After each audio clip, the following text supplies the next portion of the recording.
It's a beautiful day for baseball here in Uptown Charlotte. And the season, well, it's almost over, but it's not done yet.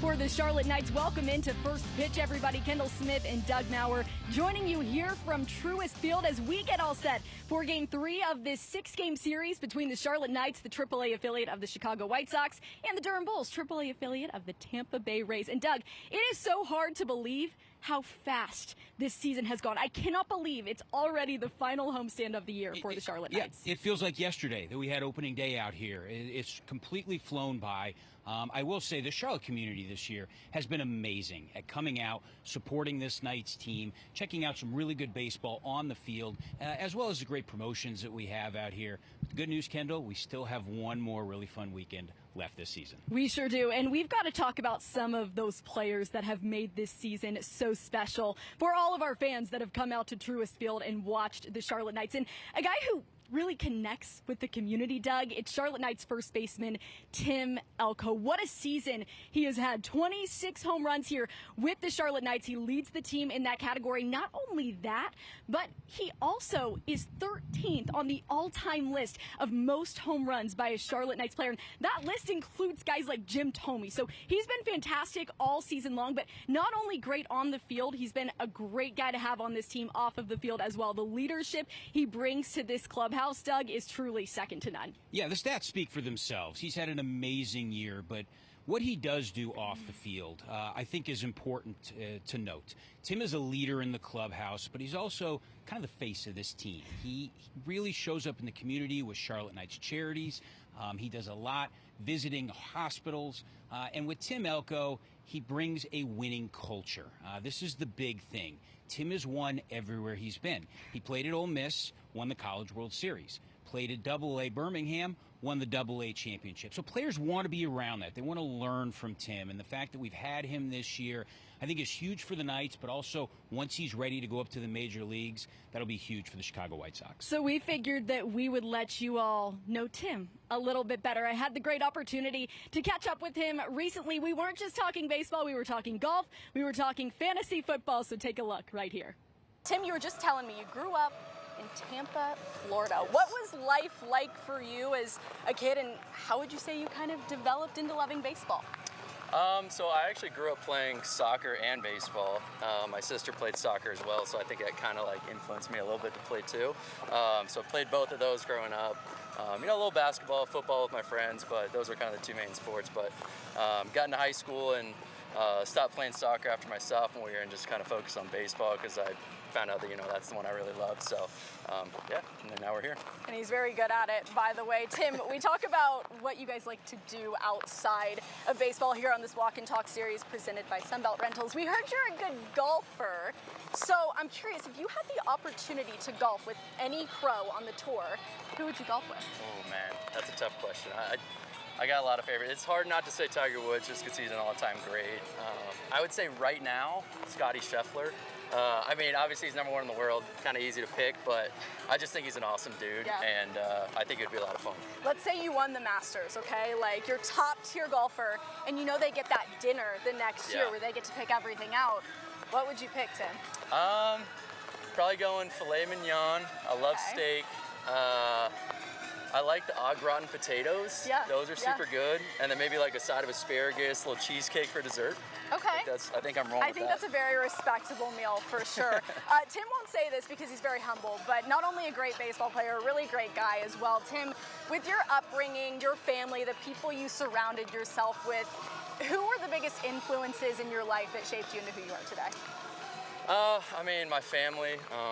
My dad just, I strive to be like him. I strive to be a dad like him one day.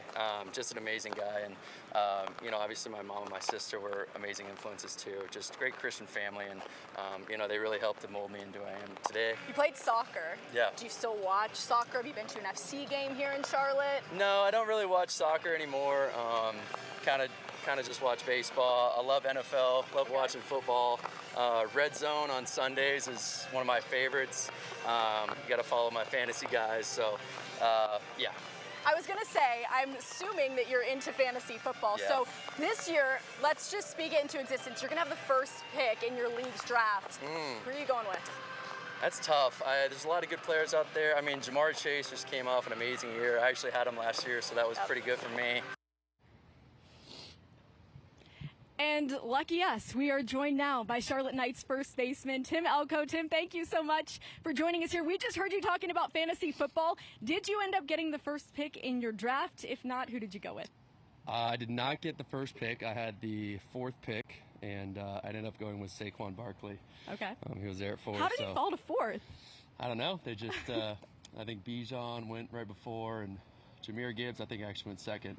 Of course, Jamar Chase was first, so ended up with Saquon. Well, hopefully things work out for you this season. They've certainly worked out for you this season here with the Charlotte Knights. You've been fantastic. 26 home runs this year, and just what a season it has been for you, obviously hitting a milestone, making your major league debut back in May. When you look back at this year, Tim, how would you describe it? Yeah, just a lot of fun. Both my time here and in Chicago was just a great time with great teammates, coaches, everything.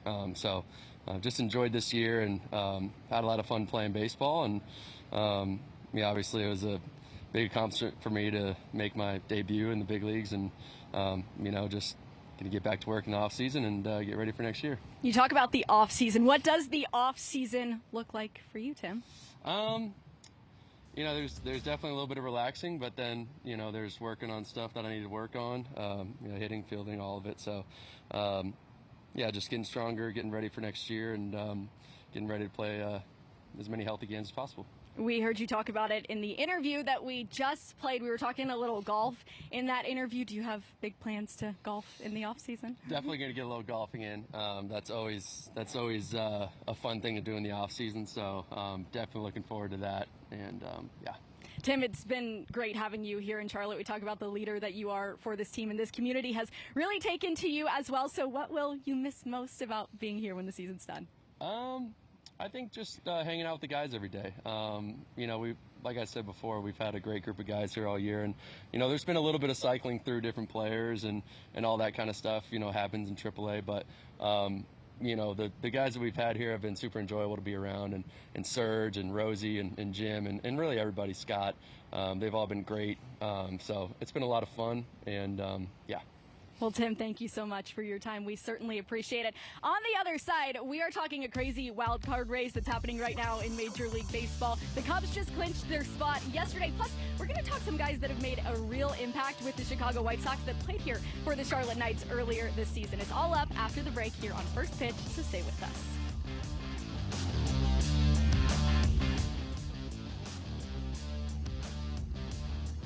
We're not far from first pitch here tonight between the Charlotte Knights and the Durham Bulls. It's Game 3 of this 6-game homestand, the final homestand of the Charlotte Knights 2025 season. It's been a great season, and even though at the minor league level we're getting closer to the season ending, things are just starting to heat up at the major league level, especially when we're talking the playoffs. And the wild card race is absolutely crazy right now. Doug, what is the latest update? The Cubs clinched yesterday. Yeah, it's insane. Let's take a look at the standings here. I really love this graphic. We'll start with the American League, and I want you all to focus on the wild card teams. You have the New York Yankees in there, the Houston Astros, and the Boston Red Sox. Those are powerhouses all in that wild card race. Now, the AL West is still up in the air. Houston and Seattle battling it out.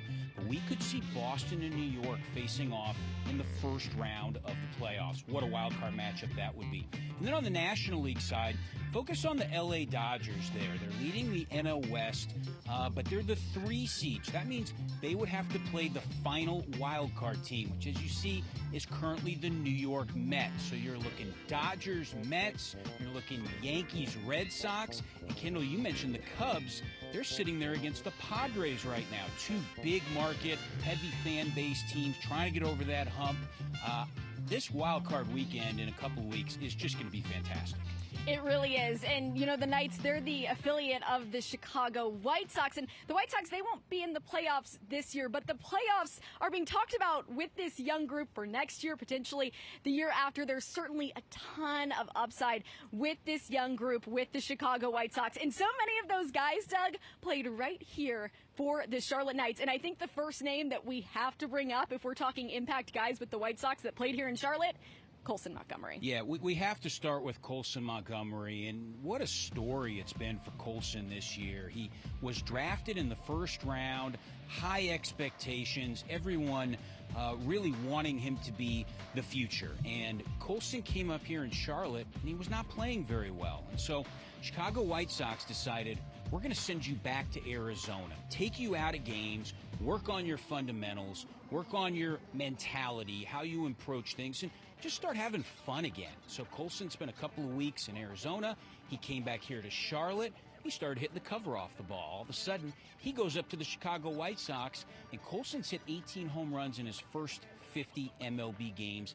He is the only shortstop in Major League history to accomplish that feat. So when it comes to Colson Montgomery, I'd say it's a pretty cool story, and who knows where that ceiling is. Absolutely, and there are a couple of other guys that we've got to talk about as well when it comes to just how much they've brought to the White Sox. Chase Meidroth and Kyle Teal, they were a part of a huge trade during the offseason. It sent Garrett Crochet to the Boston Red Sox in return for Braden Montgomery, Wickelman Gonzalez, Kyle Teal, and Chase Meidroth. And both of those guys have made really big impacts with the White Sox this year. We'll start off with Meidroth. Currently, he's riding a 13-game hitting streak. We like to describe him as Steady Eddie. Last year, he had the highest walk rate for any player in minor league baseball. He's just so calm, cool, and collected, and he's really showed that at the major league level. He was only here for a couple of weeks playing with the Knights at the beginning of the season because he showed so early on that he was just ready to make the jump. And then Kyle Teal, he got his call up to the White Sox in June. He has been one of the hottest catchers at the plate from an offensive standpoint since the All-Star break. He's batting .280, and people describe him, Doug, as just a guy with genuine enthusiasm. We saw that here with Charlotte. He is a blast to be around. People love to have him a part of the team, and he's not the only one who's been fantastic behind the plate for the White Sox. We got to talk about Edgar Caro as well. Yeah, Edgar Caro, another catcher, came over in a trade from the Angels, and you know, he's only 22 years old, so this is a guy who's going to grow. He's going to get stronger, bigger. He already hits for a high average. Started the year here in Charlotte, went up to Chicago, and just another piece in that young core that the White Sox are starting to build around. Yeah, I remember I saw him at dinner earlier in the season, and I said, hey, what are you doing here? And he goes, oh, it's my birthday. I'm celebrating. I said, how old are you turning? 25? He goes, no, 22. I'm like, you're 22 years old, and you're already doing what you're doing. It's amazing. And we obviously credit that to the work these guys put in on the field, but off of the field as well. It certainly takes a village to make sure that they're in tip-top shape. We got to make sure that they're eating well, Doug. So I figured I would bring you a little surprise today. One of our team's favorite things to eat from right up the road at Rhino Deli. It's one of our favorite spots here in Charlotte. It's the Sicilian, and now you have to give it a try and let everybody know what you think. Fair enough. And I already know what I think. Okay, I'm happy to do so. Love the Rhino. And that's one of the things about minor league baseball, whether you're a home player or a road player going to a different city. That's one of the first things you look at. What are my food options going to be? What are the post-game meals? What are the pre-game meals? So that's why people love coming to Charlotte, because there's so many great food options. So let's take a quick bite here of the Sicilian. Get after it. Let's see. What do we got? We have 30 seconds to see how well this tastes. I think it looks really good. Oh yeah, get a look at that, everybody. Oh, look at that. Yeah, we got to get a look at that. It looks amazing. 10 out of 10. Okay, give it a try, Doug. Yeah, this is going to make the guys want to finish the game fast so they can come in and eat after the game. All right. All right, here we go. Oh, yeah. Good? Delicious. It is delicious. Absolutely delicious. Yeah, that looks amazing. I'm going to have the other half of that when we finish the show, okay? You got to share it with me. Sounds good. That's the Sicilian from Rhino Market and Deli, just right up the road here from Truist Field. Okay, we are getting ready for tonight's game, and we've got more coming on the other side. Starting lineups, pitching matchups, plus some guys that you might see here in Charlotte next year that we expect to be huge additions to the team. Don't go anywhere, everybody.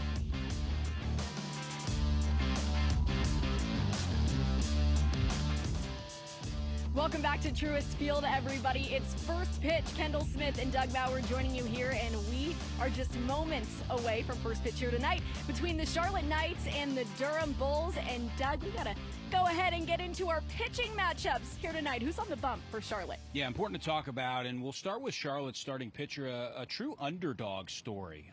Shane Murphy is a guy who just came up from Double-A. He's made 20 starts this year, and Murphy has not allowed more than 3 runs in any of those starts. He was drafted in the 14th round out of a small college, and he, in my opinion, Kendall, is the favorite to win the Chicago White Sox minor league pitcher of the year. On the other side, we look at Durham's starting pitcher, Logan Workman, hard-throwing right-hander, and he's basically just like his name, very workman-like. He's going to make things difficult on the Knights hitters here today. So I think for Charlotte, they'll want to get into that Durham bullpen sooner rather than later, but on paper, an excellent starting pitching matchup. All right, we get into our starting lineups here tonight, and there are certainly a couple of names that you'll want to keep your eye on in this Charlotte lineup. It's changed a lot throughout the year from opening day to where we sit now, just a couple of games away from the season ending, Doug. The one thing that has maintained consistency is the power in this lineup. We just talked with Tim Elko, and we expect big things from him here tonight. Yeah, and you take a look at the Knights starters here. We'll begin, obviously, with Elko, but when you look at the top of the order in Corey Julks, that's another guy who's been very steady this season. He's batting over 300, top 10 in the International League in hits, top 10 in batting average, and he just became a father last week. So we're certainly rooting for Corey in more ways than one. But once Corey sets the table at the top of the order with Tim there batting third, Brian Ramos in the cleanup spot. He's a guy who can deliver extra base hits for a lot of power. He's going to be your Knights designated hitter. And at the bottom of the order, Drake Logan is a guy who has come up over the last few weeks and really made a name for himself. He's hitting for a high average, and he likes to steal bases. So the Knights have some pop at the bottom of the order. On the other side for the Durham Bulls, one player to keep an eye on is going to be their catcher and cleanup hitter, Dom Keegan. He was drafted out of Vandy. He's a very high-ranked prospect. And Kendall, Dom Keegan has played in 8 games against the Knights this year. He's homered in half of them. He's batting over 320 against Charlotte. So this is a guy they have to find a way to get out. And at the bottom of Durham's order, Hunter Stovall, do-it-all type guy. Yes, he's batting ninth, but he's not your typical 9-hole hitter. Playing third base today, he's very pesky. So for Charlotte, Murphy, and the pitching staff, they'll want to keep those 2 guys at bay. Going back to Drake Logan in the Charlotte Knights lineup, he was on SportsCenter Top 10 the other day. The number 8 spot, he claimed it, and it was an incredible catch out there in right field. And we talk about a lot of these young guys that are a part of this Knights group. We're expecting more of that next season. A few guys that we might see here in Charlotte that will play huge roles in the White Sox future plans. Braden Montgomery, the White Sox number 1 overall prospect. He could very well be here next season, Doug. Yeah, Braden's had an outstanding year. Started in Winston-Salem. He's jumped up to Double-A and played in the Futures game with Noah Schultz. So he's really been doing a little bit of everything. And I know we've talked about Caleb Bonnemer as well. Yeah. Caleb won the MVP in the Carolina League, just 19 years old, another part of that youth movement. So just because guys are moving up and we see a lot of transition, there are a ton of superstars who are still coming right here to Charlotte. Yeah, and he was with Kannapolis this year, and what I love about his story is he was a guy at the beginning of the year that not a lot of people were paying a ton of attention to, but then he just started to play so well, so consistently, and it was a name that they couldn't ignore anymore. So Caleb Bonnemer, remember that name. He's a shortstop, and like you said, the All-Star selection was a huge deal for him for the Carolina League, and then the MVP of the Carolina League, too. Yeah, and to do it at such a young age, really taking the Carolina League by storm, it just goes to show how deep this White Sox system is with prospects. They have done a great job with so many of these young prospects, and we're seeing them start to make names for themselves up at the major league level. We're closer and closer to first pitch here tonight. Everybody stay with us. We're talking what's coming up this weekend.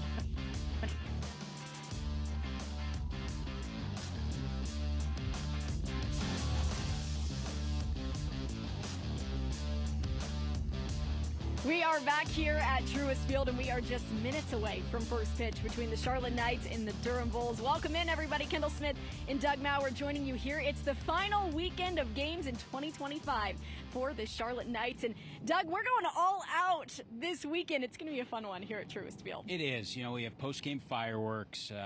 It's going to be sad not to have them quite as often during the event season. But Friday night, after the game, shooting off the fireworks. Same thing on Saturday and all week weekend long, Kendall, it's Fan Appreciation Weekend. We've got some great giveaways planned. Yes, we are celebrating the best fans in minor league baseball. I'll go ahead and say all of baseball. You all truly are the best. We have a bobblehead giveaway on Friday. It's the King Mecklenburg bobblehead, so our very popular royalty racers. That'll go out to the first 1,000 fans in the ballpark. Plus, we were just talking with Tim Alco. You can have the chance to meet him, plus our entire team on Saturday. We've got a full team autograph session that's scheduled for 4:30 on Saturday night. We have a day game on Saturday as well. It's at 12:35. Buy one, get one free tickets are available for that. So you can check it all out at charlotteknights.com. But it's not just what we're doing this weekend. You might be like, oh, it's too bad I won't be able to go back to Truist Field until next baseball season. Well, not true. We have a lot going on in the offseason, Doug. Yeah, and we even refer to it as the event season. No off-season here. No off-season. It's the event season. It starts with food and films. We have some great movies we show on our brand new video board. You talk that Pumpkin Palooza. Come out, pumpkin patch, live music, beers, ciders, and then it transitions into college hockey, Light the Knights. I mean, it's just one after the other, Kendall. Cannot wait for some college hockey. It is so great in an outdoor setting. I work for the Checkers as well, so you know I love that. Oh, yeah. But Light the Knights is great. We've got ice skating, snow tubing. That's running November 26th through January 4th. Tickets are already on sale, so again, head over to charlotteknights.com and check it out. Nothing beats being able to skate here at Truist Field with this beautiful skyline behind you. I cannot wait for event season. So while we're sad that baseball, it's almost over, we're really excited about what we have in store. Baseball isn't over yet, though. We've got a big game here tonight, another one tomorrow, and then 2 games on Saturday. 4 games are left in this Charlotte Knights season that has been so much fun. So we thank all of you for making this season so special, right, Doug? Oh, we do. Thank you. I mean, it's been unbelievable, and we can't wait to finish strong. All right, time for first pitch now between the Knights and the Bulls. Thanks so much, everybody, for joining us.